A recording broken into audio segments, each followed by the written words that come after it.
Buenas, bienvenidos a la sesión 3 del curso Electromagnetismo y Relatividad.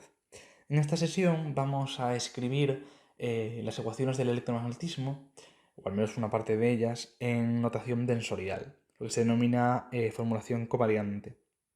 Vamos a comenzar por la ecuación de continuidad, por ser un caso más sencillo, para luego introducir un tensor de orden 2, el tensor de campo electromagnético, que engloba la información de los campos eléctricos y magnéticos y que nos permitirá escribir las ecuaciones de Maxwell en esta notación, que como veremos se puede expresar en solo dos ecuaciones y de manera considerablemente más elegante.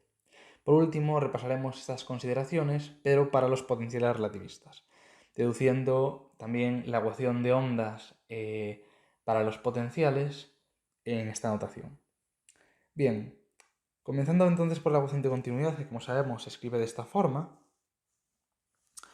que bueno, en coordenadas cartesianas quedaría expresada así, podemos tener la idea feliz de multiplicar el primer término arriba y abajo por c, que como ya vimos en el cuadrivector posición, es un factor de conversión, entre comillas, habitual en unidades en relatividad especial. Entonces, si hacemos eso, lo que nos queda es esto de aquí.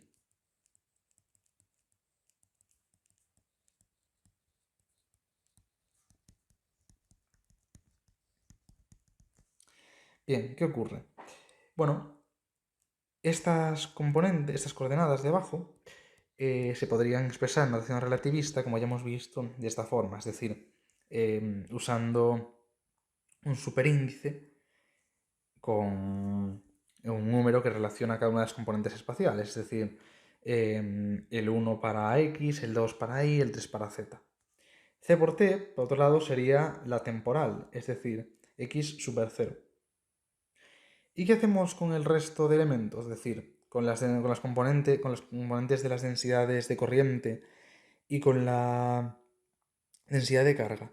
Bueno, podemos definir un cuadrivector que será el cuadrivector corriente o cuadricorriente, J1, que tenga como componentes la primera de ellas, C por ρ, y el resto las componentes de la densidad de corriente. Entonces, ¿qué ocurre si definimos esto de esta forma? Bueno, esta de aquí será 0, la 1, la 2 y la 3. Bueno, recordando una definición que introducimos en la primera sesión, que era que podíamos escribir la derivada con respecto a un elemento de esta forma,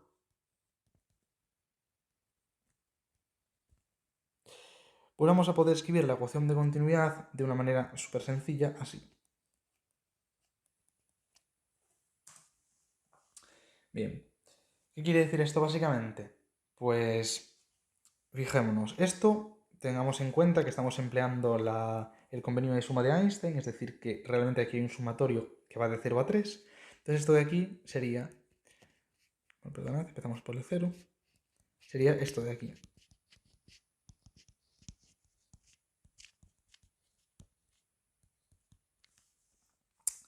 Entonces, por esto que hemos dicho aquí, por esta notación que estamos empleando, esto sería equivalente a esto.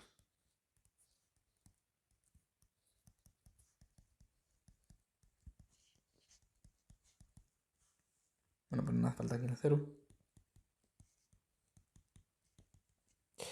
Y esto de aquí es exactamente la ecuación de continuidad.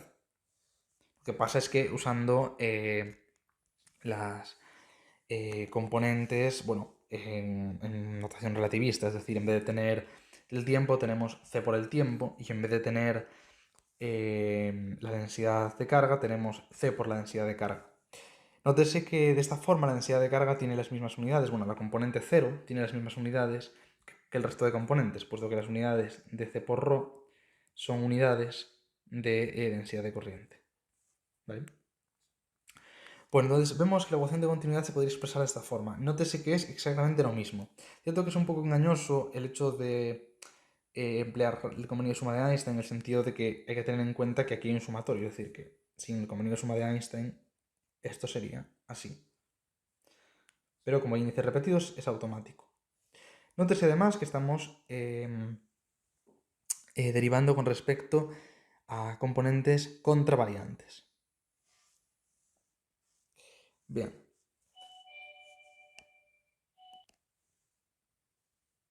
Bien, entonces ya tenemos un cuadrivector que nos resume todas las fuentes de los campos eléctricos y magnéticos, al menos unas fuentes que no sean ellos mismos dependiendo del tiempo, que sería el cuadrivector corriente, cuadricorriente o cuatrocorriente.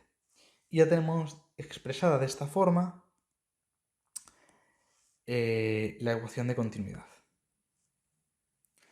Bien, ahora vamos a hacer lo mismo, pero para las ecuaciones de Maxwell. Lo que sucede es que antes vamos a tener que definir, como yo he comentado antes, un ente que englobe la información de los campos eléctricos y magnéticos, de manera análoga a como lo hace la cuadricorriente con las densidades de carga y de corriente. ¿Qué ocurre? Que no nos vale con un cuadrivector. ¿Por qué? Porque un cuadrivector tiene, a la redundancia, 4 componentes, 4 espacios donde meter lo que queramos. En este caso no podemos hacerlo porque para englobar los campos eléctricos y magnéticos necesitamos 6 espacios, 6 componentes. Y eso no lo tiene un cuadrivector. Y tampoco lo tienen 2, porque serían 8. Lo que podemos hacer es tomar una matriz cuadrada. Una matriz cuadrada tendría 16 parámetros libres.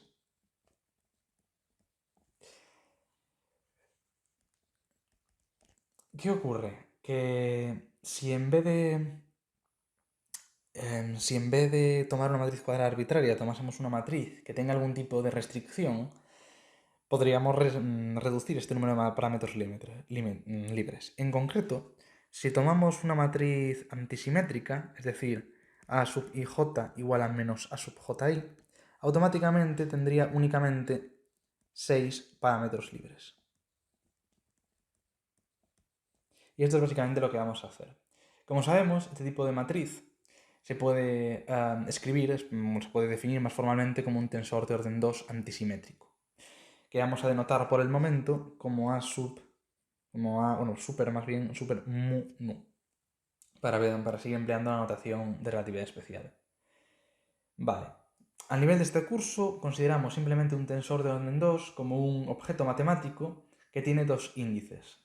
Es decir, que necesita 2 índices para definir cada uno de sus elementos que lo conforman. Estos tensores se transforman de un sistema de referencia a otro mediante una materia de transformación. En este caso, la materia de transformación va a ser la que ya conocemos como materia de transformación de Lorentz. En concreto, la regla de transformación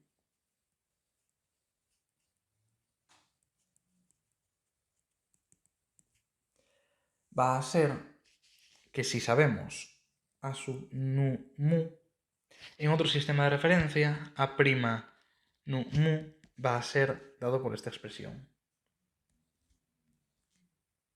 Bueno, escribo esto así.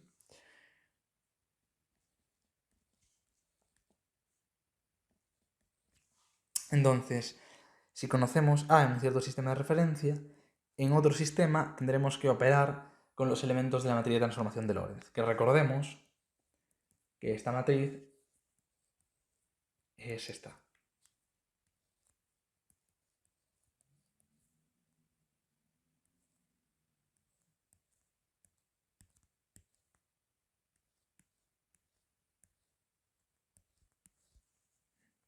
Bien, entonces, ¿qué ocurre?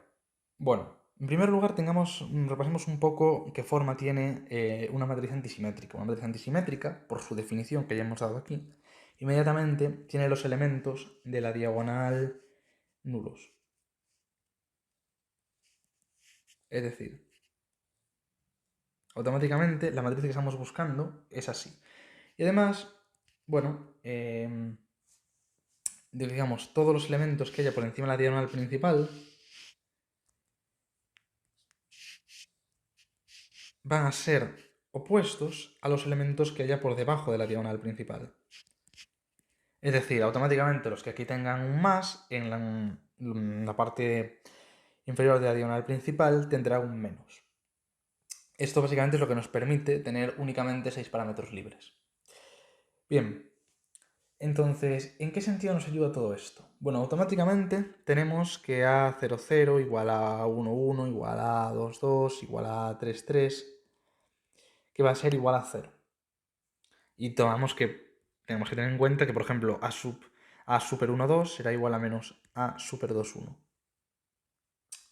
Vale. Veamos un ejemplo de esta regla de transformación, que así a priori puede resultar un poco chocante. Nótese que hay índices repetidos, de nuevo. ¿Qué índices repetidos hay? Pues lambda y sigma. Entonces, supongamos que queremos obtener el elemento 0,1. Entonces, A', 0,1. ¿Cómo lo hacemos? Bueno, pues por esta regla de transformación que ya hemos mencionado antes, esto será esto de aquí, que lleva implícito por el convenio de suma de Einstein un sumatorio. Bueno, de hecho, un doble sumatorio. Lambda desde 0 y sigma desde 0.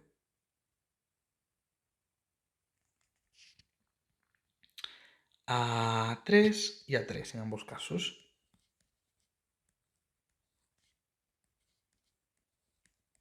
Es decir, esto sería igual a esto de aquí. Vale, pues si vamos desarrollando el sumatorio, por ejemplo, el primer término sería esto de 0, 0, 0, 1, 0, 0, 0, 0, 1, 1, 0, 1, puntos suspensivos, 0, 3, 0, 1, 0, 3. Y luego, otra vez, vuelta a empezar por el doble sumatorio. Perdonad.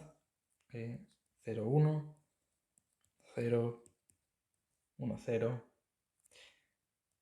puntos suspensivos, otra vez 1, 0, 3, 1, 1, 3. Y bueno, seguiríamos así, ¿vale? Si para practicar os recomendaría hacerlo al menos una vez, pero bueno, la verdad es que es un poco aburrido.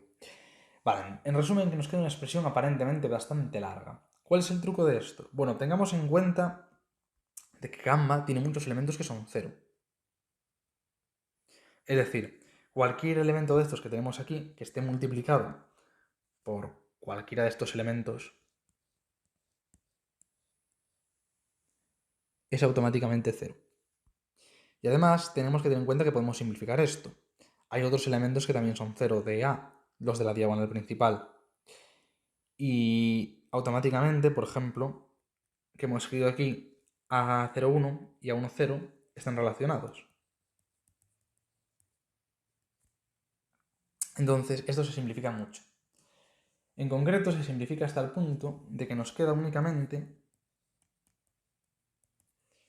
que A' super 0,1 es igual a gamma 0, 0, gamma 1, 1, A 0, 1 más gamma 1, 0, gamma 0, 1,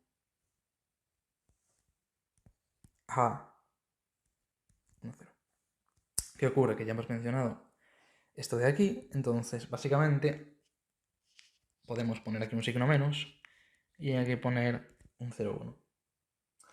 Y sustituyendo los elementos de la matriz de transformación de Lorentz, pues quedaría que esto de aquí es gamma cuadrado y esto sería menos gamma cuadrado beta cuadrado 0, 1. Y sin más que operar, pues nos queda básicamente que esto de aquí sería el mismo. Es decir, esta componente no se transforma.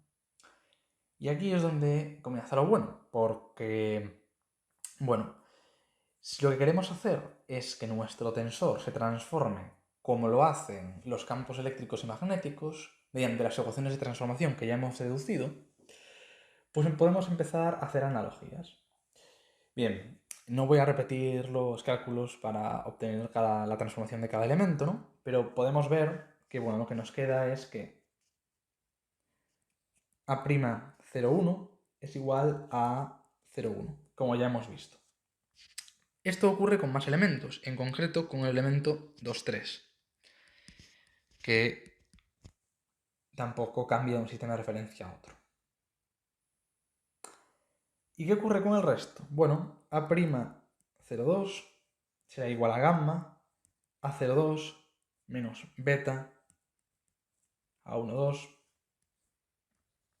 A' super 31 igual a gamma 31 más beta A03.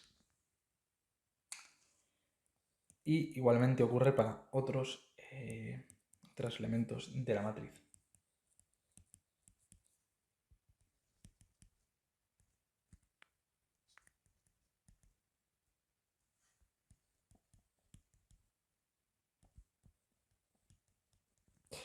Bien, ¿qué ocurre aquí? Que estas ecuaciones nos resultarán familiares. Si empezamos a definir cada componente del tensor, cada elemento del tensor, y asociarlo con una componente de los campos eléctricos y magnéticos, vamos a ver que lo que obtenemos son las ecuaciones de transformación. En concreto, por ejemplo, A'01 podría ser el campo eléctrico partido de C. Voy a escribir esto en otro color para que no se confunda. Y esto también partido de C. Esto de aquí podría ser, por ejemplo, la componente X partida de C, la componente X partido de C. ¿Por qué? Porque hemos visto que estas no se transforman. Por supuesto, esto es arbitrario. Podríamos definirlas al revés. Estoy simplemente empleando la misma notación que emplea el Griffiths u otros libros para evitar menos líos. Pero bueno, evidentemente aquí hay cierta arbitrariedad en las definiciones. De manera análoga, si definimos A02 como la componente Y partido de C y A03 como la componente Z partido de C, la componente 1,2 como el elemento 1,2 como B sub Z, el 3,1 como B sub I, el 2,3 como B sub Z, podéis comprobar rápidamente que se obtienen exactamente las mismas ecuaciones de transformación que obtuvimos en los ejemplos que vimos en la sesión anterior. Es decir, si sustituimos esto de aquí, lo que obtenemos son que E sub prima sub x partido de C es igual a E sub x partido de C. Bueno, el partido de C parece arbitrario, simplemente es para tener todas las componentes eléctricas divididas entre C y que la expresión se simplifique. B sub prima sub x será igual a B sub x, E prima sub I partido de C será igual a gamma E sub I partido de C menos beta por B sub Z. B' sub I será igual a gamma por B sub I más beta por E sub Z partido de C. Y E' sub Z partido de C será igual a gamma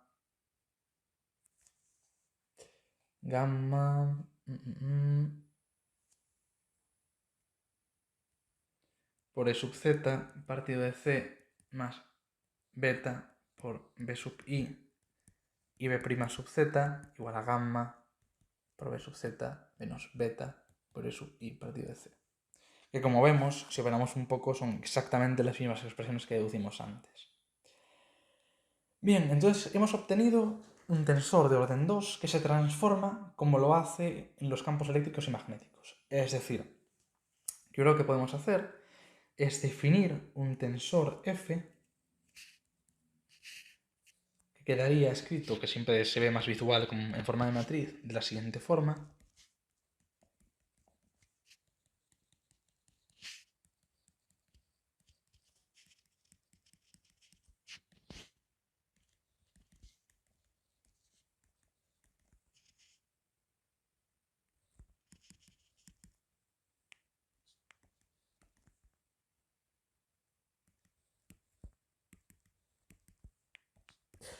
de esta forma. Y este tensor es el que se denomina tensor de campo electromagnético.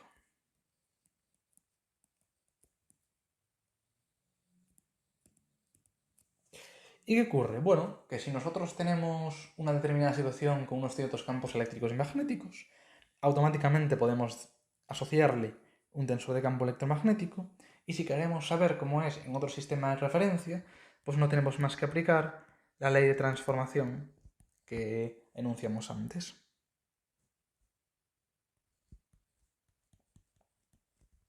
Y mediante esto, pues automáticamente obtener el tensor en otro sistema de referencia. Bien, pues el tensor evidentemente va a ser fundamental en los razonamientos posteriores.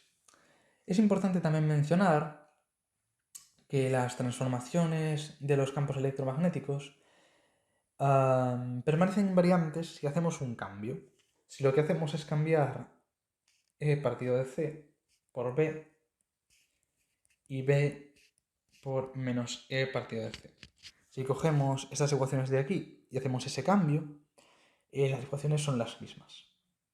Por lo tanto, si hacemos ese mismo cambio en el tensor de campo electromagnético, el resultado final va a ser el mismo. Es decir, vamos a tener un tensor que engloba igualmente toda la información que necesitamos sobre el campo electromagnético y que se transforma de igual forma. Este tensor es el que se denomina tensor dual del tensor de campo electromagnético, tensor dual a secas, y lo anotaremos por una G. Si hacemos estos cambios en el tensor, lo que obtenemos es esto de aquí. 0 por b sub x, b sub y, b sub z, menos b sub x, b sub y, b sub z.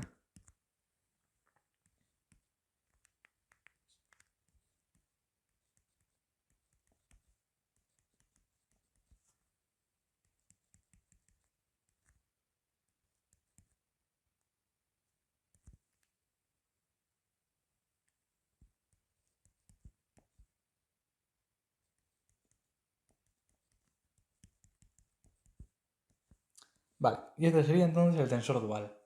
Ambos tensores entonces engloban, como vemos, toda la información que necesitamos de los campos eléctricos y magnéticos. Y ambos se transforman como lo hacen los campos eléctricos y magnéticos, es decir, nos permiten obtener, dado los campos en un cierto sistema de referencia, los campos percibidos para otro sistema de referencia. Recordemos que siempre nos restringimos sistemas de referencias inerciales y que comparten eje X y que la dirección del movimiento se produce siempre en ese eje. Bueno, esto es importante porque no estamos trabajando con el caso más general de un movimiento arbitrario, en una dirección arbitraria, sino únicamente en la dirección del eje X. Aunque esto no debería suponer un problema porque siempre podemos orientar los sistemas de referencia de manera que esta sea la dirección del movimiento. Bueno, al igual que ocurría con los vectores, que podríamos tenerlos en formas covariantes o formas contravariantes, eso también podemos hacerlo con los tensores de orden 2.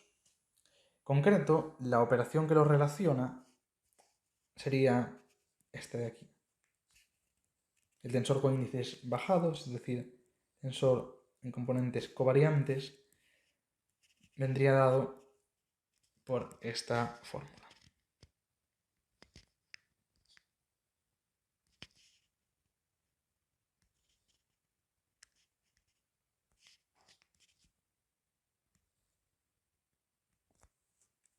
Y para el tensor dual lo mismo.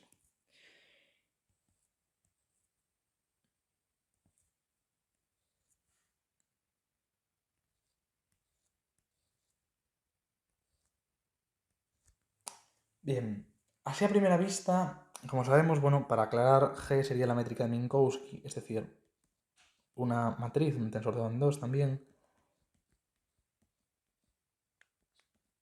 que sería básicamente como la matriz de identidad, pero con el primer 1 de la matriz cambiado de signo. Aunque es cierto que la expresión en sí parece un poco complicada, hay que tener en cuenta que por la forma que tiene esta matriz, lo único que va a hacer es cambiar los signos de los elementos que lleven un 0. Es decir, que lo que haría esta matriz, lo que haría bajar los índices, perdón, sería poner un menos aquí y cambiar de signo estos elementos. Y lo mismo para G. Con lo cual solo afectaría en este caso a las componentes eléctricas y lo que haría sería cambiarlas de signo. Bien, una vez mencionado esto, lo que vamos a hacer es escribir, empleando estos dos tensores, las ecuaciones de Maxwell en notación tensorial. Y como vemos, realmente va a consistir únicamente en jugar con los índices para lograr simplificar las expresiones al máximo. Bien, pues entonces, ahora que ya tenemos los tensores de campo electromagnético y su dual, que tienen toda la información que necesitamos de los campos eléctricos y magnéticos, y la cuadricorriente, el cuadrivector que nos da toda la información sobre las fuentes de los campos eléctricos y magnéticos, pues vamos a proceder a escribir las ecuaciones de Maxwell en formulación covariante, es decir, las ecuaciones de Maxwell a través de elementos de los tensores de campo y de la cuadricorriente. Vamos a dividirlo en dos partes. Primero vamos a tratar las ecuaciones inhomogéneas, que van a requerir de elementos del cuadrivector corriente, la cuadricorriente, y del tensor de campo electromagnético. Estas ecuaciones serán la ley de Gauss para el campo eléctrico y la ley de Ampère-Maxwell. Luego vamos a hacer lo mismo con las ecuaciones homogéneas, para las cuales vamos a emplear únicamente el tensor dual. Estas serán la ley de Gauss para el magnetismo, o para el campo magnético, y la ley de Faraday.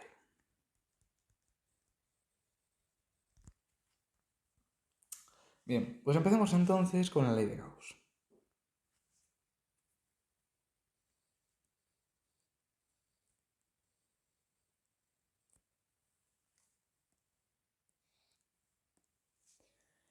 Bien, como sabemos, la ley de Gauss se escribe como la divergencia del campo eléctrico es igual a la densidad de carga eléctrica partido de epsilon sub 0, la constante de permitividad eléctrica del vacío.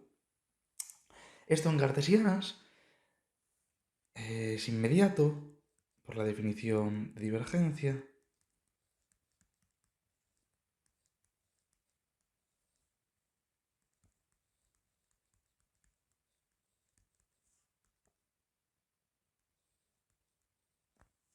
Entonces, ahora lo que tenemos que lograr es, en primer lugar, expresar esto como un elemento de la cuadricorriente y cada componente del campo como un elemento del tensor de campo. Para ello vamos a emplear que la velocidad de la luz en el vacío es igual a la raíz cuadrada de mu sub 0 por epsilon sub 0. De 1 partido de la raíz cuadrada de mu sub 0 por epsilon sub 0. Y sin más que operar un poco, con el epsilon sub 0 que tenemos aquí, lo que obtenemos es una expresión que sería 1 partido de c por la divergencia del campo eléctrico.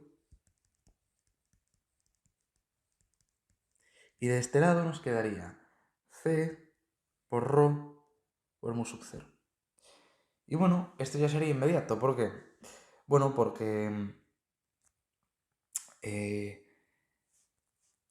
E sub i partido de c serán inmediatamente elementos del tensor de campo electromagnético. Como sabemos, en el tensor de campo no tenemos inmediatamente E, sino E partido de C, siempre. Bueno, pues sin más que coger este 1 partido de C e ir introduciéndolo en cada derivada, ya tendríamos elementos del tensor de campo. Y por otro lado, las variables con respecto a las que se deriva las expresaremos en la notación de cuadrivectores. Es decir,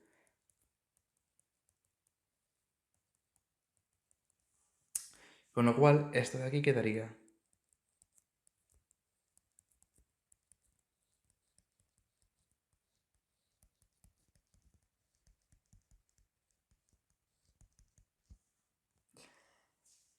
Y por otro lado, el lado derecho, pues bueno, esto automáticamente es la componente 0 de la cuadricorriente.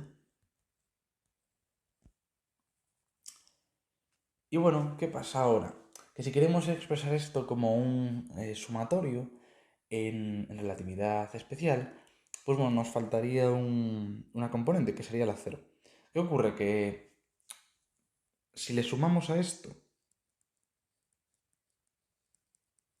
de aquí, como vemos sigue igual, porque el elemento 0, 0 del tensor de campo electromagnético es 0. Entonces realmente lo que estamos haciendo aquí es sumar un 0, que evidentemente no cambia nada, pero que nos permite expresar esto como un sumatorio en nu desde 0 hasta 3.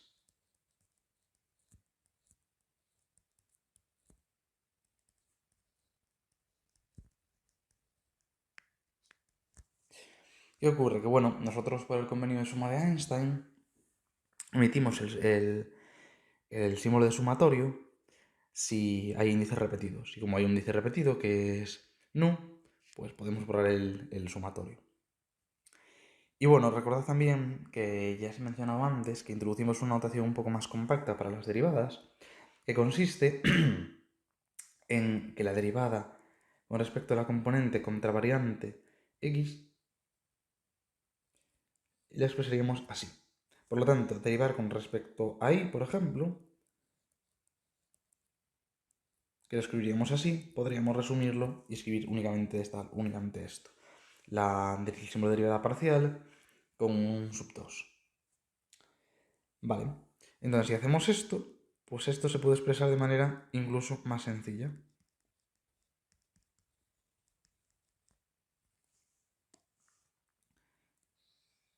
Y esta de aquí sería la expresión para la ley de Gauss en formulación covariante. Vale, nótese que aquí hay un sumatorio escondido en nu, con lo cual realmente lo que estamos haciendo es una divergencia. Lo que pasa es que está expresado de una manera más elegante, por así decirlo, que en la formulación habitual. Bien, ¿qué pasa ahora, pues por ejemplo, con la ley de Ampère? Con la ley de Ampère-Maxwell.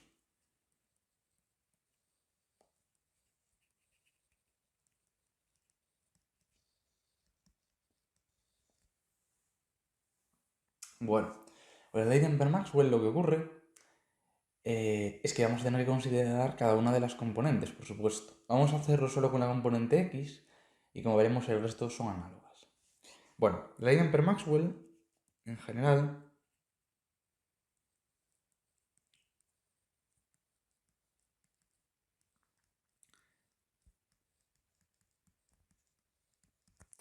se escribiría de esta forma. Ahora, si nos queremos quedar con la componente x, pues simplemente haríamos esto.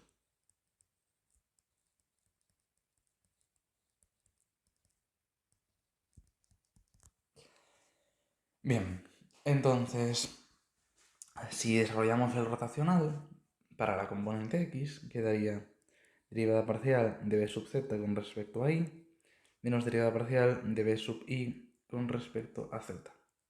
Menos 1 partido de c cuadrado, donde usamos que mu sub 0 por epsilon sub 0 es 1 partido de c cuadrado. Derivada parcial de sub x con respecto a t, que sería igual a mu sub 0 j sub x. Vale, ¿qué ocurre aquí? Bueno, al trabajar con el campo magnético tenemos una ventaja, y es que componentes del campo magnético se corresponden directamente con elementos del tensor de campo. En concreto, B sub z sería la componente 1, 2 y B sub i la 1, 3. Y por otro lado, para el campo eléctrico tenemos una ventaja, y es que tenemos aquí un 1 partido de c cuadrado. Y como sabemos, E sub x partido de c sería el elemento 1, 0 del tensor de campo.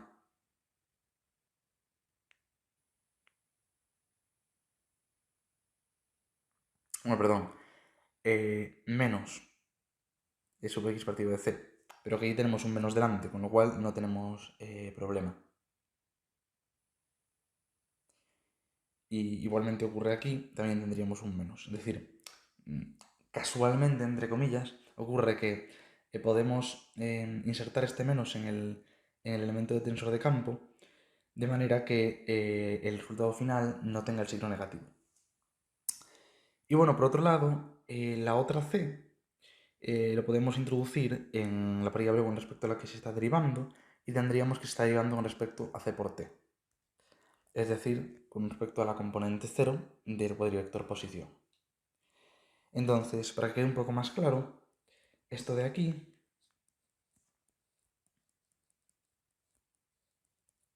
sería esto. Esto de aquí, con el signo menos incluido, sería esto de aquí.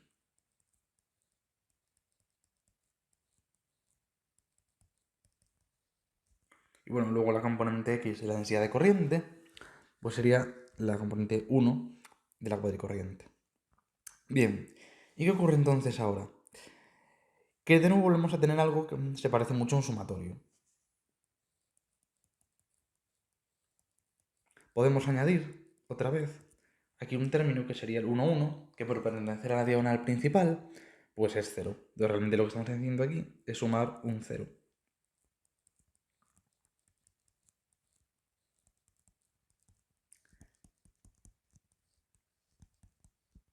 Entonces nos quedaría esto. Que como veis, se puede expresar de nuevo como un sumatorio del 0 hasta 3.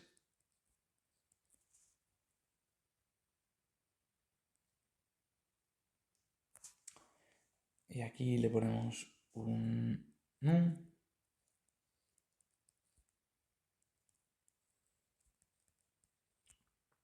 Y bueno, en convenio de suma de Einstein, pues sin el sumatorio. De nuestra notación más compacta de las derivadas, sería directamente esto.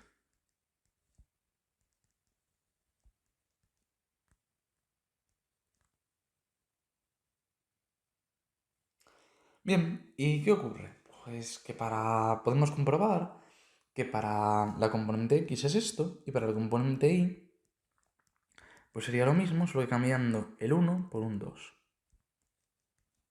Y para la z lo mismo, pero con un 3.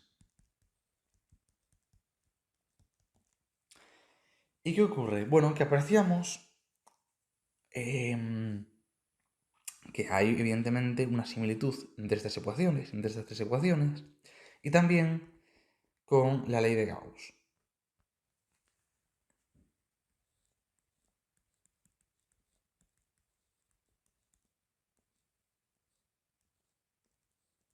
Es decir, que básicamente son como expresiones de una misma ecuación, solo que cambiamos uno de los índices, en concreto los índices van de 0 a 3. Es decir, que estableciendo un nuevo índice, mu, podríamos escribir estas cuatro ecuaciones como una sola.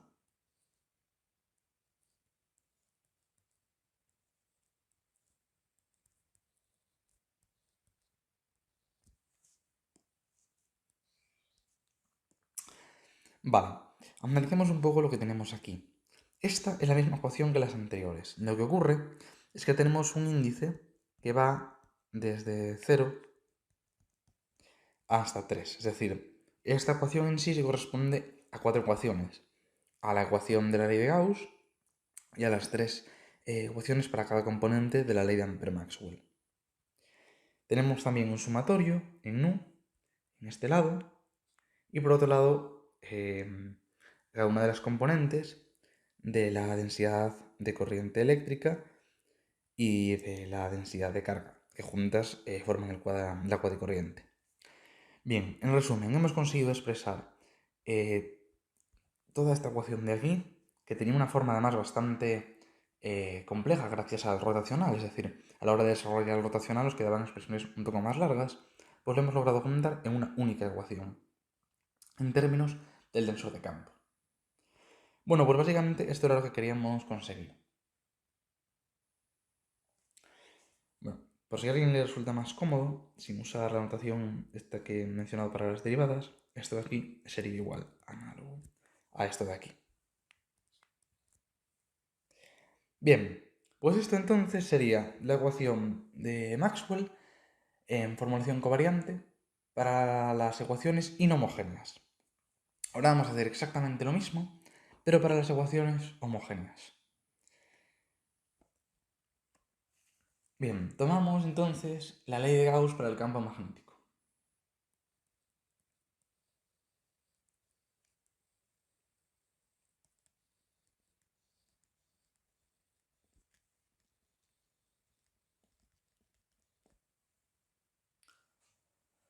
En este caso es muy sencilla, nos dice que la divergencia de B es igual a 0. Excelente. De nuevo, desarrollamos la divergencia en coordenadas cartesianas.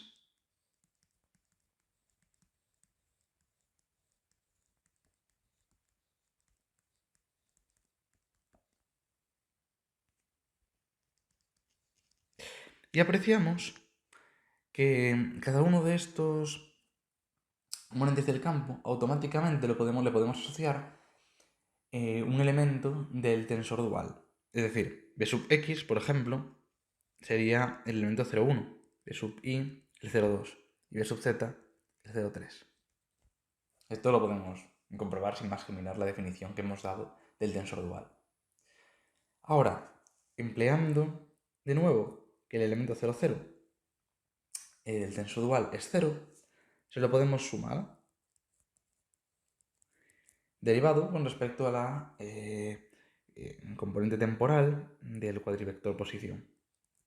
Entonces, esto de ahí arriba sería idéntico a esto de aquí abajo.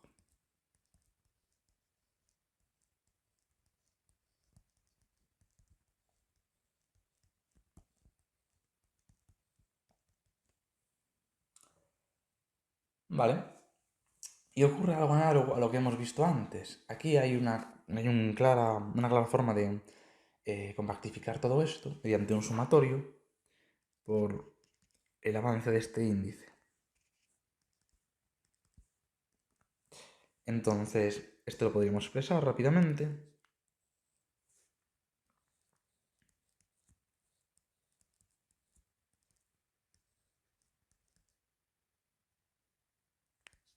Ya la costumbre, voy a poner eso de esta forma. O lo que es lo mismo, nuestra anotación así. Es decir, básicamente hemos escrito lo mismo que para la ley de Gauss para el campo eléctrico, solo que en este caso no tenemos ningún elemento de la densidad de corriente eléctrica, bueno, de la cuadricorriente, porque la ecuación es homogénea y no tiene fuentes. O sea, no necesitas la incorporación de ninguna fuente. Y por otro lado, la expresión es la misma. Bien, y ya para acabar con la ley de Faraday, ocurre exactamente lo mismo que ocurría con la ley de Ampère, pero de nuevo sin necesidad de ninguna componente de la cuadricorriente.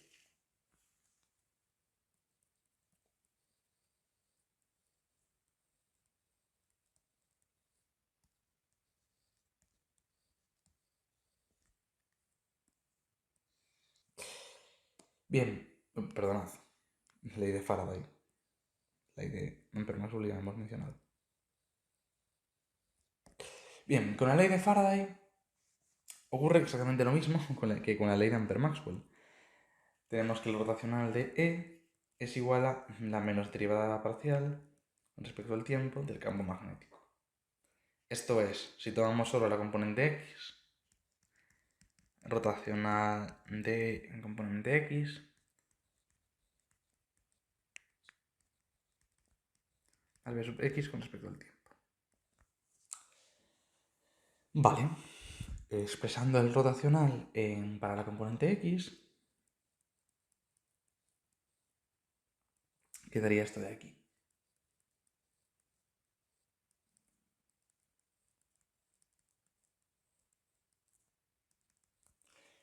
Y bien, ¿qué ocurre ahora? Bueno, pues algo similar a lo que hemos hecho hasta ahora en cualquier caso.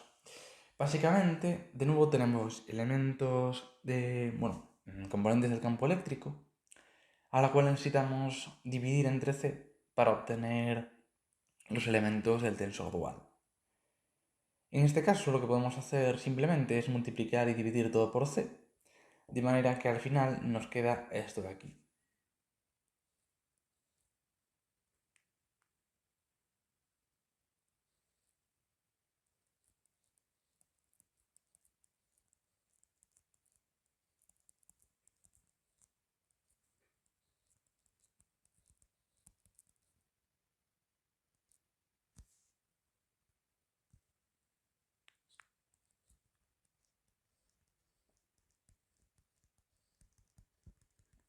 Y bueno, como esto está igualado a 0, realmente podemos retirar todas las Cs. Estaba todo sumando y retiramos todas las Cs y nos queda esto de aquí, donde de nuevo he introducido un elemento, este, que es 0 y que lo he introducido solo para poder hacer el sumatorio. Entonces esto, pues realmente quedaría expresado de esta forma. Y para las otras componentes, de nuevo, lo expresaríamos así.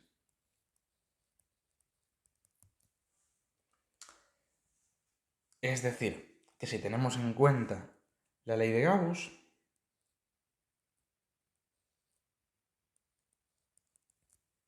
podemos juntar estas cuatro ecuaciones en una, como ocurría antes,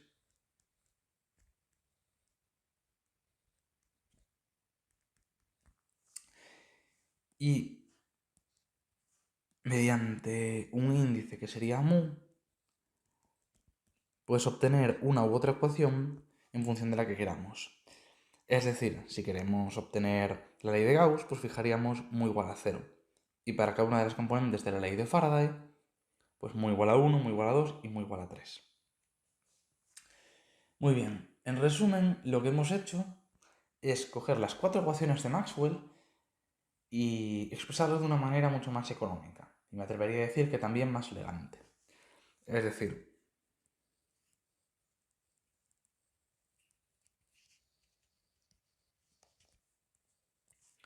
ahora tenemos estas ecuaciones de aquí.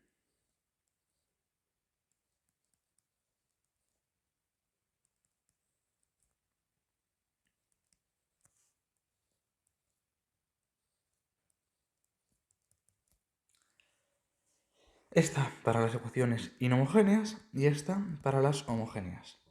Nótese que decir que son dos es en cierto modo una trampa, porque cada una de estas ecuaciones tiene un índice mu que la podremos expresar desde 0 hasta 3.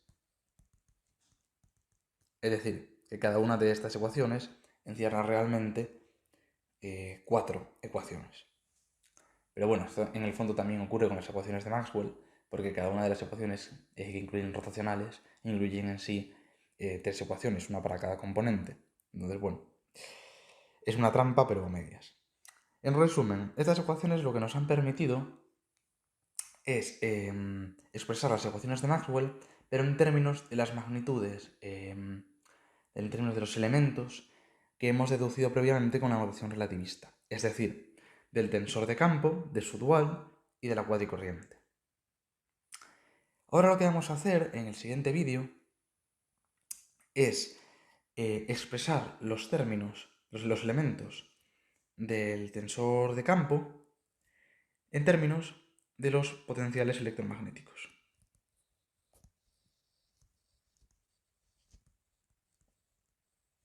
Y ver que esta expresión, expresar f en términos de los potenciales, introducido en estas ecuaciones, da como lugar los mismos resultados que debería dar en las ecuaciones de Maxwell originales, es decir, las ecuaciones de onda de los potenciales en términos, ahora sí, de formulación covariante.